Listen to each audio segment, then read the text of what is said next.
Good morning, students. Hope all of you are fine. Beta, yesterday we started chapter 10, and name of this chapter is Displacing Indigenous People. And yesterday we discussed the topic about the European imperialism, and we discussed the names given by Europeans to countries of the New World, that from where America, Canada, Australia, and these New Zealand, these words derived, right? So today we will discuss about North America. The continent of North America, it extends from the Arctic Circle to the Tropic of Cancer, from the Pacific to the Atlantic Ocean. Then west of the chain of the Rocky Mountain is the desert of Arizona and Nevada. Still further west the Sierra Nevada Mountains. To the east the Great Plains, the Great Lakes, the valleys of the Mississippi and the Ohio, and the Appalachian Mountains. So this is about the extent of North America.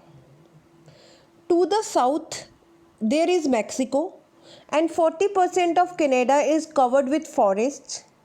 Oil, gas and minerals resources are found in many areas, which explains the many big industries in the USA and Canada. As you know, wherever minerals are found, there large industries are also set up. Today, wheat, corn, and fruit are grown extensively, and fishing is a major industry in Canada. So, mining industry, and extensive agriculture have been developed only in the last 200 years by the immigrants from Europe, Africa, and China. But there were people who had been living in North America for thousands of years before the Europeans learnt of its existence. Now, the next topic is about the native peoples of North America. The earliest inhabitants of North America came from Asia over 30,000 years ago on a land bridge across the Bering Straits, and during the last ice age 10,000 years ago they moved further south. The oldest artifact found in America, an arrow point, it is near about 11,000 years old. The population started to increase about 5,000 years ago when the climate became more stable. So, like again and again, we are using this word native. So, what do we mean by natives? Native means a person born in the place he or she lives in.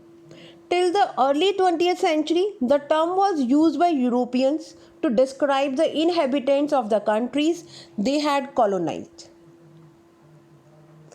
And these native peoples, they lived in bands in villages along river valleys. They ate fish and meat and cultivated vegetables and maize. They often went on long journeys in search of meat, chiefly that of bison, the wild buffalo that roamed the grasslands.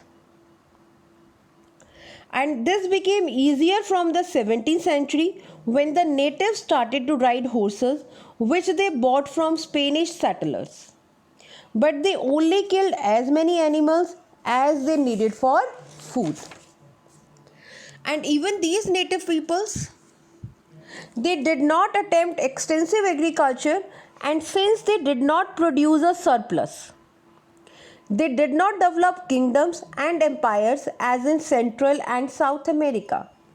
There were some instances of quarrels between tribes over territory, but by and large control of land was not an issue for them.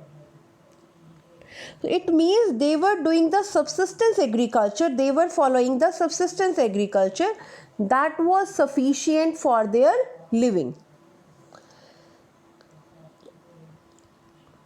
Even they were content with the food and shelter they got from the land without feeling any need to own it. An important feature of their tradition was that of making formal alliances and friendships and exchanging gifts. So, this tradition is also found among them to form the formal alliances, friendships, and there was the exchanging of gifts also. Goods were obtained not by buying them but as gifts. And numerous languages were spoken in North America, though these were not written down. They believed that time moved in cycles, and each tribe had accounts about their origins and their earlier history, which were passed on from one generation to the next. They were skilled craftspeople and wove beautiful textiles. They could read the land, they could understand the climates and different landscapes in the way literate people read written texts. Now, below in this page, you can just see the heading that is given the encounters with European. Now, like we in previous lecture we read that how the new names were given to the areas. Now this topic is about the different terms. Those are used in English for the native peoples of the New World. The first word is aborigine. Aborigine, this word was used for the native people of Australia. Because in Latin, ab means from and origin means the beginning. It means the people from the beginning. So aboriginal, it is often misused as a noun. Then another word was American Indian or Amerind or Amerindian. So native peoples of North and South America and the Caribbean, they were known as the Amerindian. Then the First Nations people, the organized native groups recognized by the Canadian government. They were used as the First Nations people. And indigenous people means people belonging naturally to a place.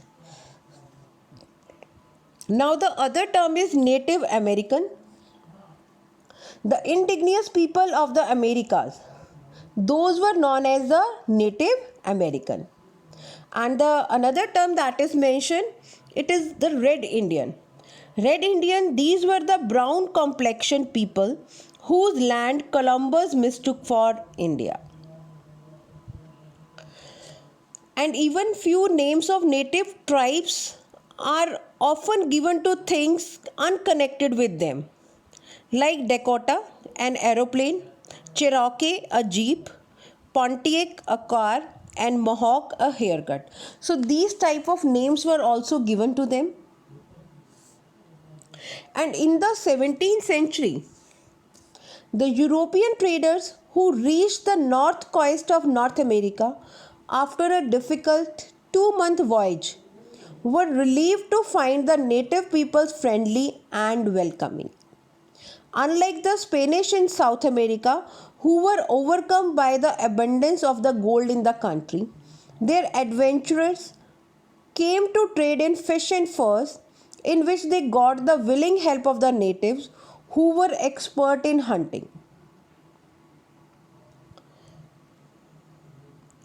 Further in south, along the Mississippi River, the French found that the natives held regular gatherings to exchange handicrafts unique to a tribe or food items not available in other regions. It means, like in previous paragraph also we read that there was the exchanging of gifts.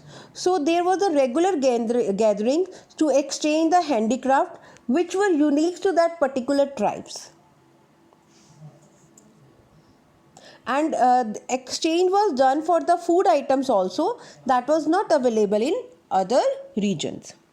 In exchange for local products, the Europeans gave the native blankets, iron vessels, which they used sometime in place of their clay pots, and even they exchanged for guns, which was a useful supplement for bows and arrows to kill animals, and they exchanged for alcohol also.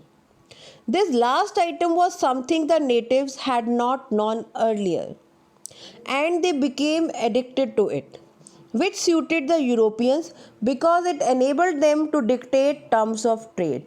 Because now these native people, they became addicted of this alcohol, and which was very much favorable for the Europeans, which enabled them to dictate their terms for the trade. Even the Europeans acquired from the natives an addiction to tobacco.